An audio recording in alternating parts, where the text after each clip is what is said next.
Hello and welcome to Thoughts Per Episode House of a Dragon edition. I'm going to be recording my thoughts about these episodes weekly as the episodes release, so if anyone's watching these in the future, I'm not going back and watching these after the season's fully aired or anything like that. This is literally my fresh thoughts coming off the back of the first episode in this case, and I honestly didn't intend to make this series until I just finished watching this episode and was like, I should do a thoughts per episode on this, because I never got to with Game of Thrones because I didn't really have, the microphone, the idea. So yeah, I'm bloody thrilled. I suppose in that vein I should give a quick rundown about what my thoughts on Game of Thrones were. Don't worry, I mean quick rundown. Just to say I'm a huge fucking fan of Game of Thrones. I loved the books, I loved the show. Obviously the last season had some flaws, the final few seasons leading up to it had some flaws that I could kind of overlook, but the last season definitely didn't end in a particularly amazing way. But I literally love the show so much that I still really enjoyed it. Like, I was able to appreciate it for what it was, even whilst being very, conscious of the fact that it's full of holes. I'm a Doctor Who fan, I'm a Star Wars fan, I'm used to the things I love not being executed to their peak potential. So a lot of people were very skeptical about House of the Dragon, purely based on the fact that, the previous show didn't end very well, but I think a lot of those people didn't really read into it very far. Obviously, it's not the same directors, or showrunners, I guess I should say. George R. R. Martin is more involved, the source material's already fully there, all of this. So I've always felt pretty optimistic about the show since it was announced, and obviously episode 1 is far too early to base an entire opinion about a show off of, but I will just say right here and right now, I'm really pleased with episode 1. I don't know what the general response is, I haven't read anything on the internet, but it was Game of Thrones. I know they said the show was going to be a bit different to Game of Thrones than it is, because it's not following such a large cast of characters across such a wide area, but I should say as well, I have read Fire and Blood, so having read Fire and Blood as well, I'm like, I'm enjoying the show as much as I enjoyed that book so far in episode 1. The hype train is here. One thing I do want to mention before I get too underway in the details is Now TV is what we Brits have to use to watch House of the Dragon. I keep almost calling it Game of Thrones. And Now TV can go bite a fat one. I don't know what that means. I've never heard that phrase before, but it can go bite a fat one because they've decided, hi, the standard subscription you were using before, which I don't remember if it cost £10 back a few years ago, but it does now. That now doesn't give you full HD, and also you get ads.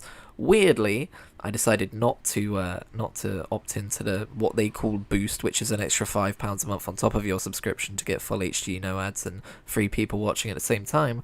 I decided, no, fuck you, I'm not doing that.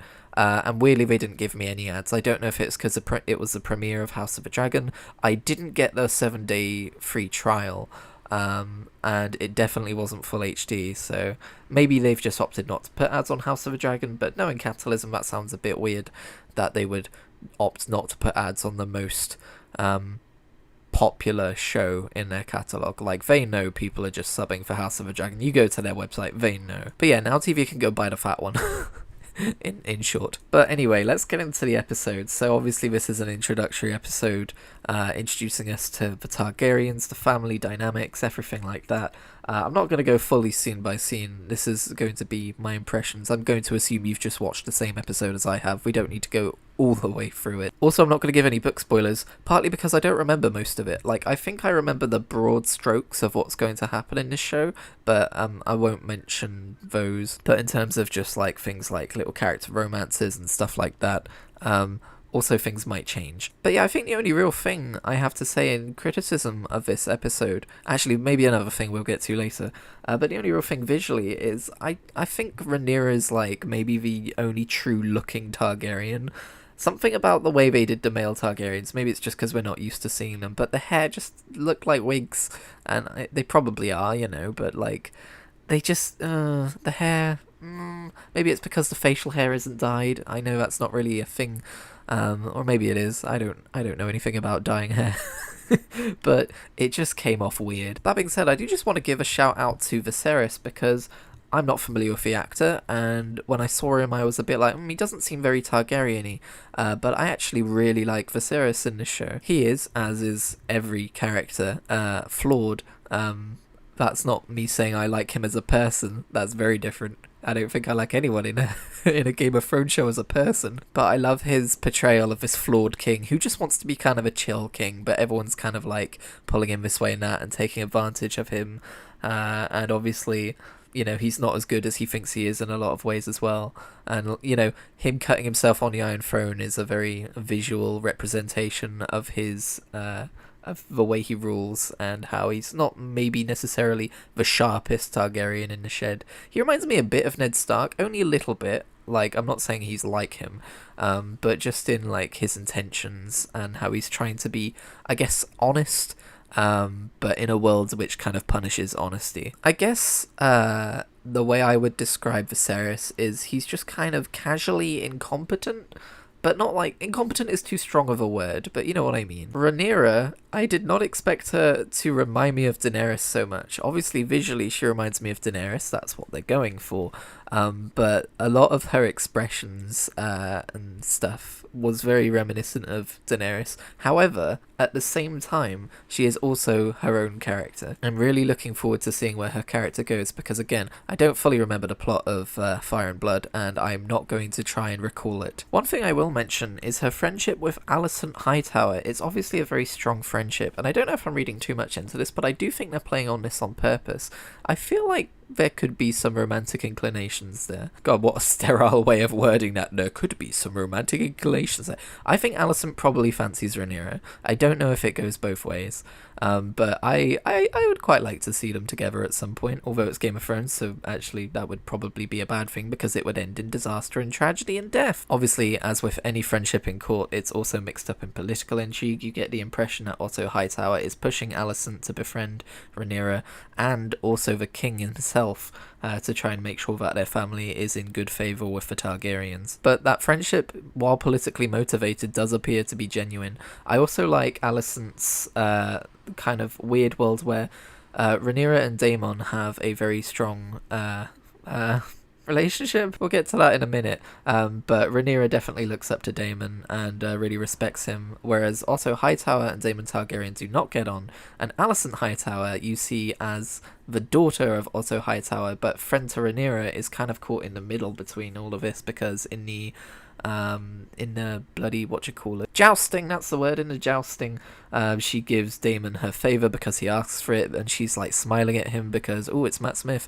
but then she looks to her father and her father's giving her a look, and it's all a bit like, ooh, whose side is she going to choose? But we also see that she's got a good relationship with her father, so as with all things Thrones, it's never simply black or white. Speaking of Daemon Targaryen, he sure is an asshole, isn't he? I would say it feels weird to see Matt Smith play an asshole, but I don't know, he was a royal in the crown for a while. I joke, I don't really have any strong opinions towards the royals, just mildly negative ones because,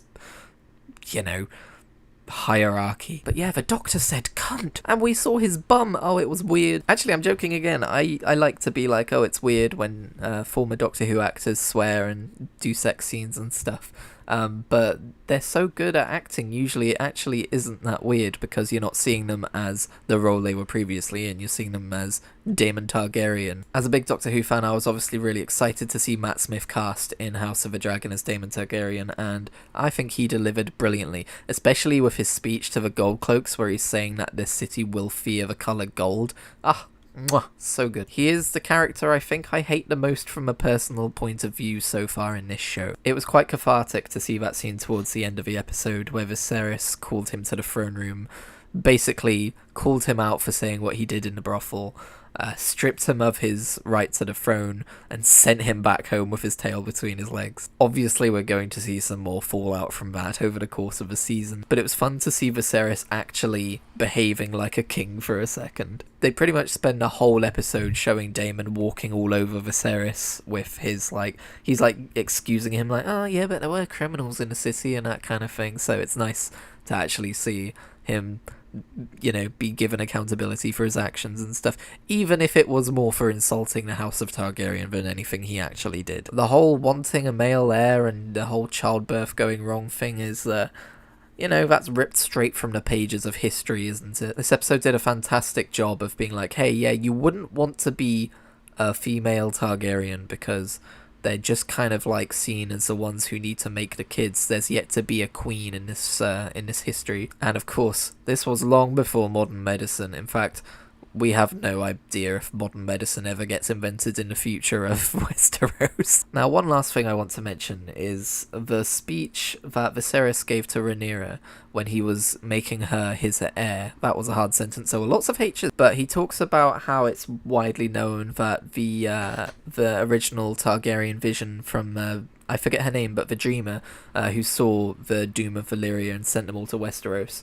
Or I don't think she sent them quite to Westeros, but she was like, we got to get off of this place. He then reveals something which has never before, to my understanding, been revealed in the lore. This was not in the Fire and Blood books. I'm pretty sure I would have remembered. But Viserys then reveals to Rhaenyra that Aegon also had a prophetic dream of basically the world ending in terms of the Long Night, like we see at the end of Game of Thrones, and that the reason Aegon came to Westeros is because he knew that a Targaryen would be needed to stop this from happening. And I've got a few mixed opinions about this speech. On the one hand, it feels slightly ham-fisted. He even says, I think it would have been fine if he hadn't said Aegon called this dream the Song of Ice and Fire.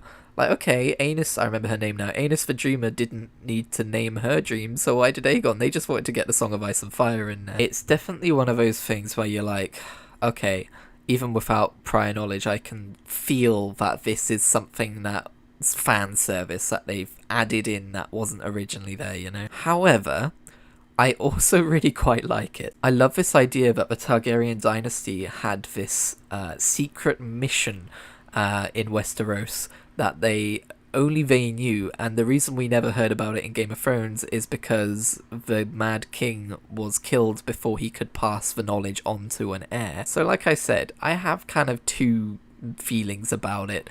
It both feels a bit ham-fisted and fan-servicey, but it also feels quite cool in terms of lore and the way the reveal was done. I just hope this isn't a sign of things to come in terms of like retcons. I don't know if you can really call it a retcon, but it's kind of it feels like a retcon. Either way, I'm sure I haven't touched on everything. I haven't really talked about the intricacies of the joust, but you saw the episode or you wouldn't be watching this, and I don't really have any huge amounts of thoughts to talk about there. So, typical Game of Thrones fare, blood and guts and things going wrong. So I'm going to call it there. I'm not going to make these videos too long, primarily because I'm already making a bunch of other content, but let me know what you thought in the comments, and feel free to subscribe if you would like to keep up to date with my thoughts on House of the Dragon as it releases weekly. Thank you very much for listening. I will see you next week, or back here for more other content if you like watching this channel.